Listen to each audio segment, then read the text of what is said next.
Hello and welcome to Three Opponents Down. I know that's a terrible impression, but I'm Romantics, aka Roman, and I have... Skull Kid, or John. Your boy Eric, aka Grim, or aka T-Barone, depending on which system you play.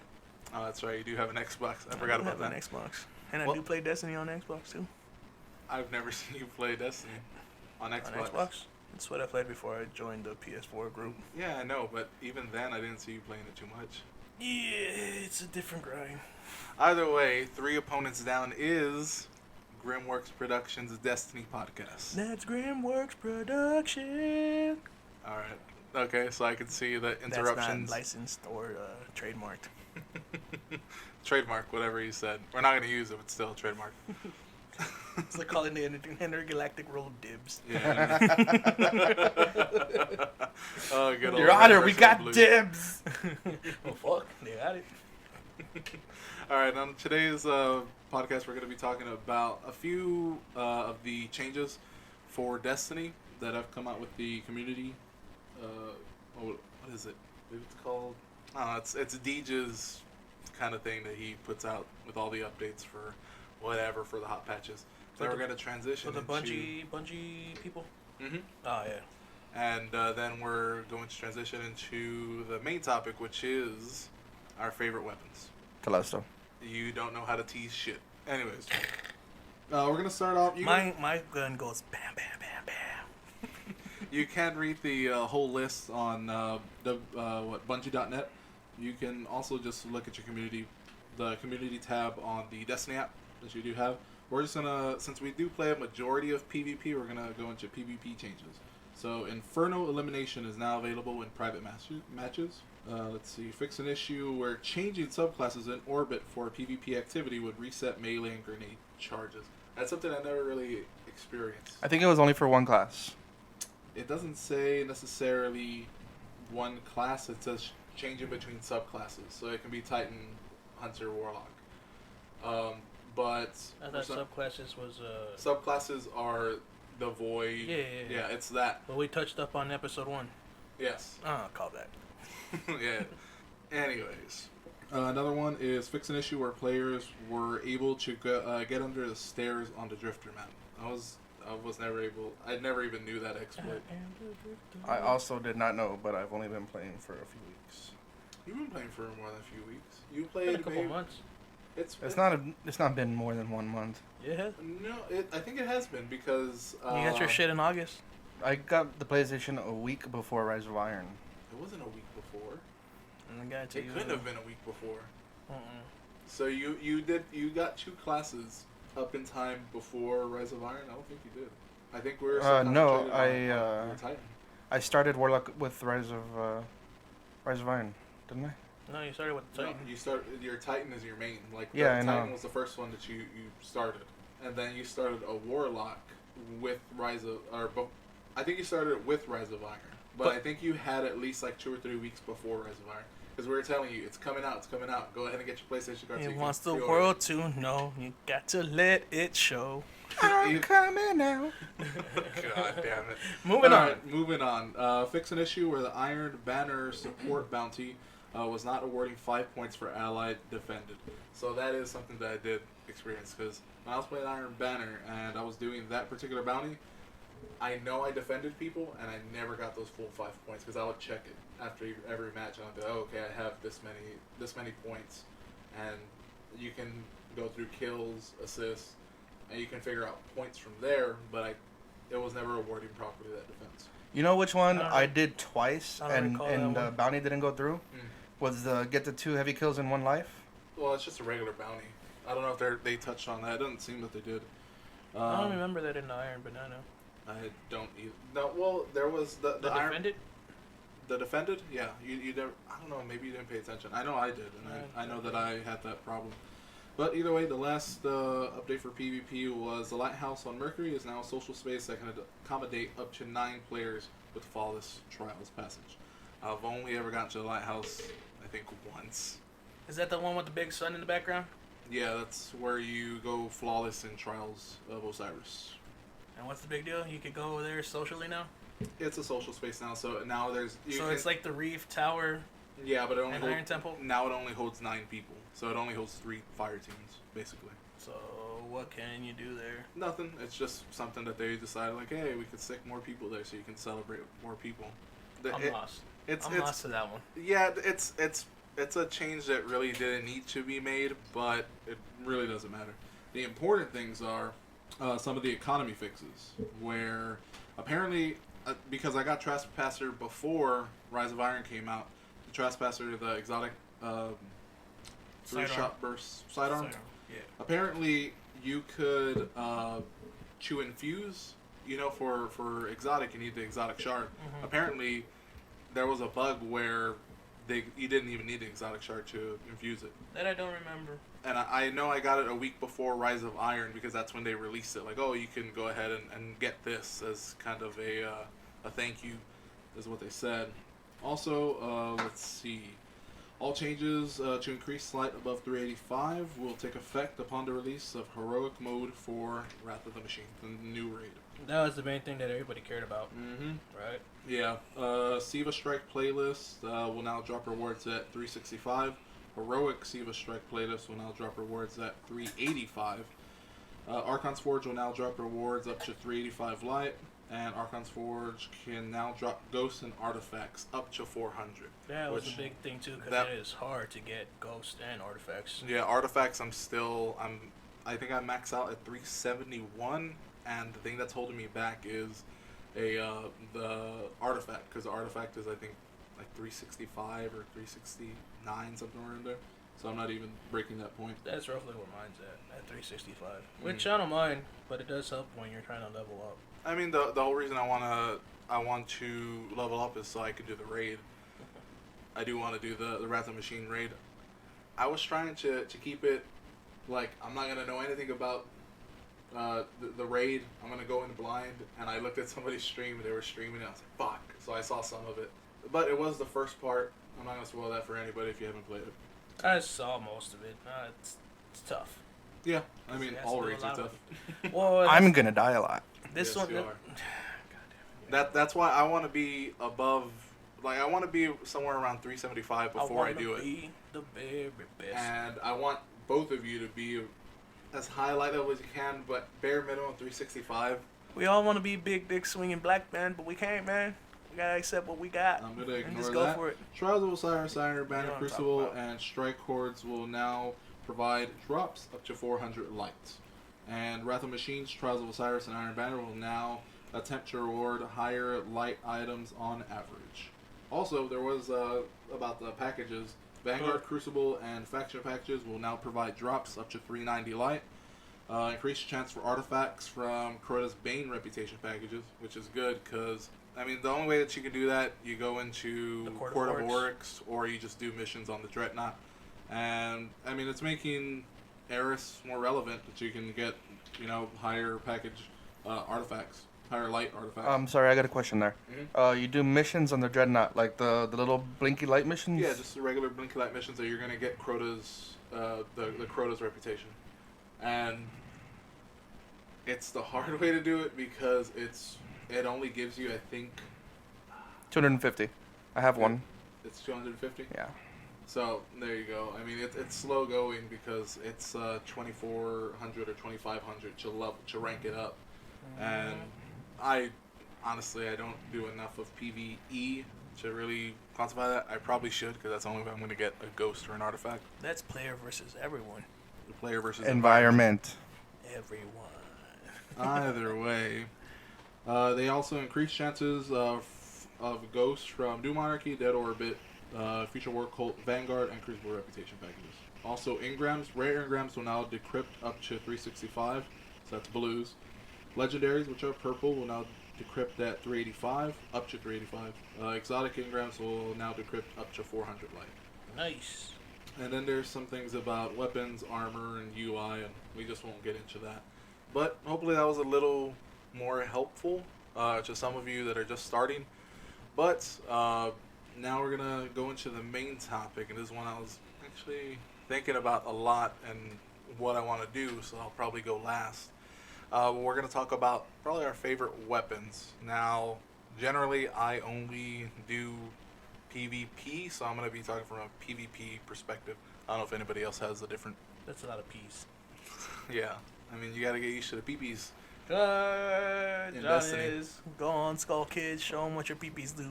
Well, I'm gonna go first because I have not been playing very long, as I've already Yeah. established. Mm-hmm. I don't know a lot of names, and the guns I do have, I don't have quite as many as you guys, so my Mhm. choices are a lot smaller. Yeah.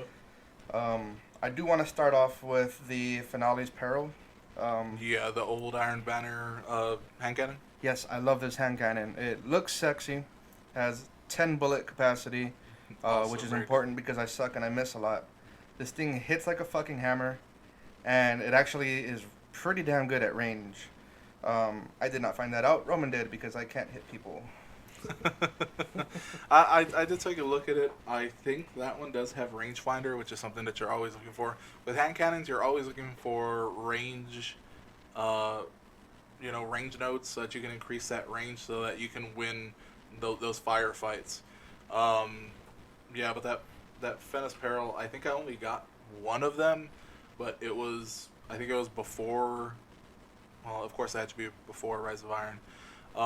But I remember it having a bad roll, and I just didn't want to use it because I was so in love with. I'm not gonna spoil that. That's a tease. You see? Take note, boys. Yeah, I got you. I got a little wet. All right, This continue, nigga was John. so hard. I do like the Monte Carlo, and that is a gun that I use for both PvE and PvP. It's a trusted gun. it's a good And gun. It's a fair car. It's a Monte Carlo. I hate you so much. That's an awful joke. It's That's banned. nah. But It's like a hurt pumpkin. auto rifles are one thing that I remember relying heavily when I first started because I was like, I need to bullet holes people. Like I played Call of Duty before as like the main FPS that I played, so auto rifles were always my That's best friend. first-person shooter. I'm pretty sure some people that are listening to it should know that at least. Or if you say it fast enough, it's. Either way, but with auto rifles, I've never really gotten used to. I never found one that I was really in love with. I guess the closest one would be the Suro's Regime. That was probably the one that I liked the most. I never got a Doctrine of Passing. Me neither. That one. Well, I'll tell you what mine is gonna be. Well, I don't know if you've tried the Unbent Tree yet. The I newest have one. I did have it, but and it was good. Once you unlock stability, that gun is pretty amazing. Yeah, mine did have perfect balance, so it was really good. I'm not denying the power of an auto rifle. It's just I think I crutched too hard on hand cannons and pulse rifles. Those are my bread and butter. The pulse rifles I really like. I won't spoil that. But scouts I do like longer ranges, and that's one thing that auto rifles aren't good at. Once you get past a certain range, It spreads. yeah, the effect, the affectability. Yeah, of and that. see, I'm bad at range.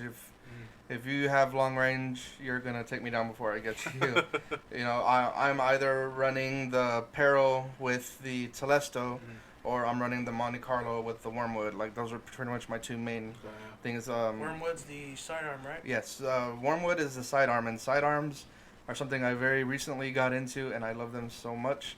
They are very powerful. They're pretty much only going to lose going head-to-head with shotguns, which everything loses going head-to-head with shotguns. you have to stay out of that range, baby. That's where fusion rifles come in. The thing I love so much about sidearms I see what you did there. is if I'm using like the Telesto, which is what I'm using 80% of the time because I'm more into the game for fun, and the Telesto is just fucking fun. I agree. But if I'm having trouble getting special ammo, which we call green, Yeah. a lot of times opponents are just cock blocking you so hard from it. I'll just switch to the Wormwood because every time you spawn with 18 bullets, no matter what. The Wormwood is the Future War Colt. Yes, Future Oracle. Sidearm. Okay. Just so everybody knows, you do want that. I think the vendor roll is actually pretty good, so you might want to check that one out. Yeah, I know it has it's True got Hammer Sight. Forge Yeah, I think it has Hammer Forge. It has True Sight for the in hand. maybe. I don't think it remember has- specifically, but I remember looking at it. I was like, I might want to do that. At But least one of the Wormwoods I have has hidden hand. Mhm. I don't know if I got it Well, I must have gotten in when I leveled up on my. I like to call them a gang. The factions. Gang. Yeah, the factions. Factions are what? New Monarchy, Future War Cult, and Dead Orbit. Yeah. So I named them accordingly to their color.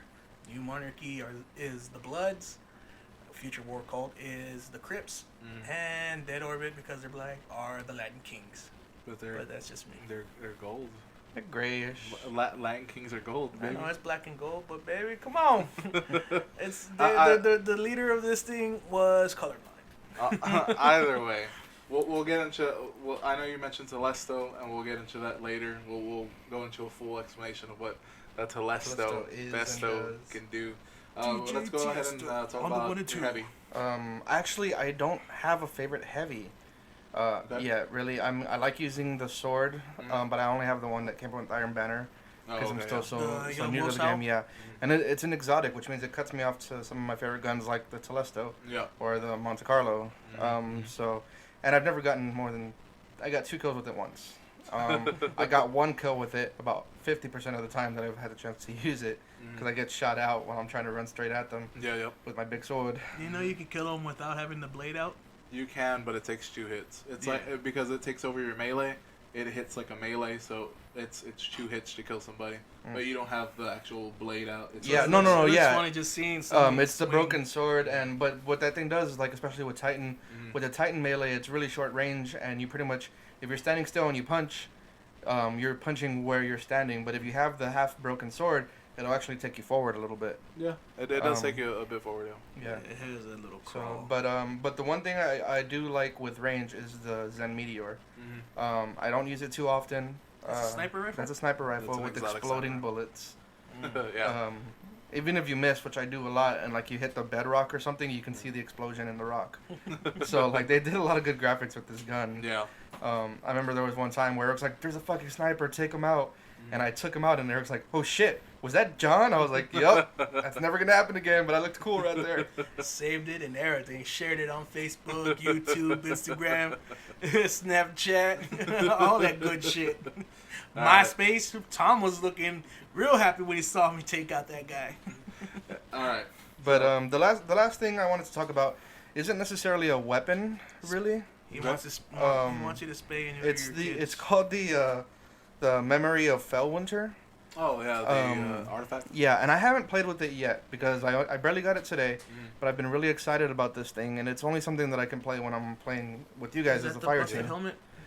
That is the artifact that takes away your super and gives you 2 grenades and 2 melees, and then it bumps all your stats up a little bit. Yes. Okay, see, like I know when we started the Iron Banner, we were getting fucked because we were going up against people who were just so good at teamwork.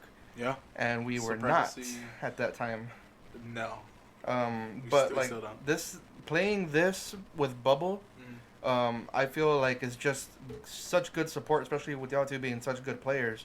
You know, cause you throw out the suppression grenade and you literally knock people out of their super. Yeah. And I feel like that's such a good support thing, and being able to do that twice, that it would just be good for the fire team as a whole. Yeah, that's why I did like playing with the Hunter with Shadow Shot, so I can support everybody during the Iron Banner. But alright, cool. I like that, John. Good list. And what about you, Eric? Let's see here. Well, primary, I like using my good old friend, the Zalo Duracell. It's actually called the Supercell. There you go. It is an exotic. Holds 36. Count it. 1, 2, 3, 4, 5, 36 bullets in its magazine. And it also does what I think is one of my best things to use. I forget the name of the perk, but it's whenever you do headshots on your opponents, any near opponents get electricity damage. It's an arc ability. Arc burn, yeah. So that thing is great when people are like bunched up together. Bunched up for supremacy and also control.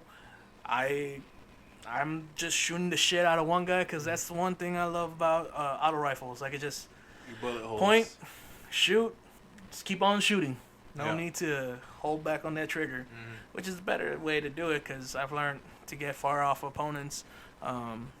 You gotta just play with the trigger every once in a while, just like small bursts. You do have to burst it every once So in a that's while. why I'm able to sometimes to take out a sniper, and they just gotta suck too. Yeah. But yeah, definitely the Zalo is my primary. My Bay. Mhm. Before that was a rare. Oh my god, I hate every time. Don't say it. Don't fucking say They it. know what it is. It is the glorious Bronze Miyamoto. You It's, only like saying the name. It's not even a good gun. It is a great gun. The stability on it is excellent. It has I played with that 62. gun. The stability's not good. Once you get the stability perk on there, it works pretty No, good. it's not. There's I literally use it. impact. It's a shit gun. I'm Eric just likes saying bronze. I It- like it- it because it- when I used it, when we were playing on Supremacy Iron Banana, I put on the Bronze Miyamoto, and that's when I did the best because I could just spray, and everybody's like, "What's going on?" It is the Doctrine What's type. going on? Why is this It- guy playing with such a shit gun? Why am I getting killed by it? Is what they're asking. It's like, what the fuck? It is the Doctrine type. It's super low impact, high bullet holes. So I mean, if you can play with it, then play with it. I don't know why I just don't know why you depend on it so much. You tend to just be like, oh, I need to switch to it, and it doesn't really affect your gameplay. Totally affects my gameplay. It does not affect your gameplay. Maybe it does, where it puts you into the right mindset, where you're like, okay, I'll have fun for a little bit, and then you can go back to a serious weapon. But that's all I can say. We're cutting it off there. Shut up. We're It's going such to a your good special. gun. It's a good gun. Special. My special would have to be my shotgun baby. That would be the Party Crasher +1. The meta.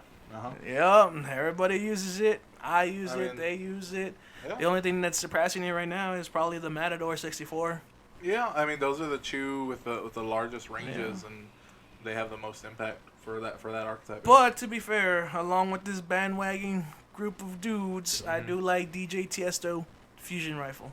That's it is. Telesto. He's just being a jackass. That's what I call it, the Tiesto. Either way, But one that I have noticed and I'm gonna try and get into is definitely, well, two weapons. They're both arc weapons. One of them is the Trespasser, just because I do like the 3 bursts and the sound it makes when you shoot it.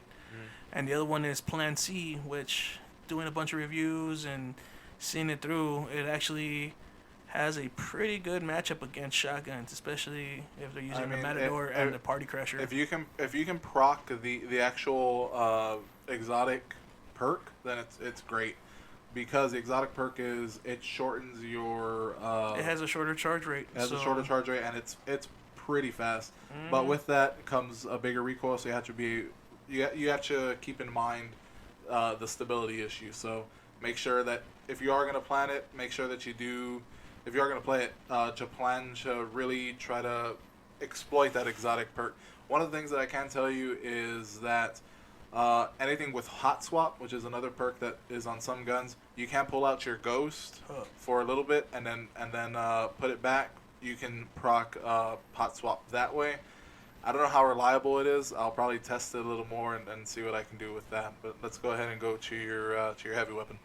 On the heavy, it's more exotics. They like the truth. I always love a rocket launcher that can track. Gotta love it. And next Nothing to that, has better track than that. Next to that is its good old buddy, the Iron Gallahorn, or the Gallahorn, whichever. I actually like the Just for regular Gallahorn I like better the than Iron the one. Iron one. I mean, the tracking things is always good, but I do use, because that's an exotic, and almost everything I like is an exotic. Yeah. I usually try and keep with the Zalo. So for the heavy, I definitely use the variable from Future War Cult. Shoot, the stability on it's pretty nice, and it doesn't shoot crazy fast, and the damage it does is really good. Yeah. That's one thing I truly like about that. But those are my choices. Alright, and then I guess I'll go next. I'm the only one left. So the Bay and the one that'll always own my heart forever and ever is going to be the Last Word. I love that hand cannon to death. It took me a while to get. I'm still not great with it. I'm not saying that I'm a really good player, I'm an okay player. I'm a decent player. So I did put in tons of practice with the last word, and my biggest problem at the beginning was hip fire. I didn't know how to really proc hip fire. That was the that was the biggest thing for me. I could not hip fire, but I'm after using a lot more, I'm getting used to that, and I'm still trying to get the range down and make sure that I win those gun battles and make sure my bullets still hit, because that's the biggest thing. If you do not have that, if you don't have all your, if your bullets don't hit, not. I think one thing they've heard about was the hand cannons have a lot of ghost rounds. Okay, they say that, and they're saying that a lot of the ghost rounds are due to not using at effective range. They call it bloom. Bungie did use it, I think, in Halo 2, where bloom was a big deal there. I mean, I don't know how you'd fix that problem. Maybe that'll be a topic for some other podcast. But Rush. as for the last word, you have to make sure that your bullets are on point, because if you miss one, you're gonna lose a battle with anything like a pulse rifle or something like a palindrome, or my next favorite, hand cannon. Because let's be honest, I play with hand cannons most of the time. They gotta be on fleek. They do have to be on fleek, and I hate that term. But the other one that I love is the Isoluna. I love that hand cannon. It's so good, and it's really nice that it's 2 bullets. What is it? 2 to the body, 1 to the head will kill them, or just 3 to the head outright. If you get lucky, like I have luck in the chamber, I can get it in 2 hits. So those are my 2 favorite hand cannons. I do like pulse rifles like the Hawksaw, but everybody has that pre-Rise of Iron Hawksaw, which was, if you didn't get it, I am truly sorry that you did not. But the B29 Factory, or I think that's the name of the gun, is a good substitution if you get the right roll on it. But as for specials, it comes down to 2 that I absolutely love, which is Telesto again. And the reason I like Telesto is just because you're going to trade a lot, but the best thing about it is that battle runner. You have to be able to utilize that. Once you get the hits, get out of there so you can evade a little more. Make sure that you're getting a good cluster, so when they start popping, it's an instant kill. I think it's 5. So it's a little hard to use, but it's a great weapon against shotguns. If somebody's trying to slide shotgun you, that's a great kind of way to, you back up, you make sure that you're charging your Telesto, you'll get them. The other one is the new sniper rifle, the Event Horizon.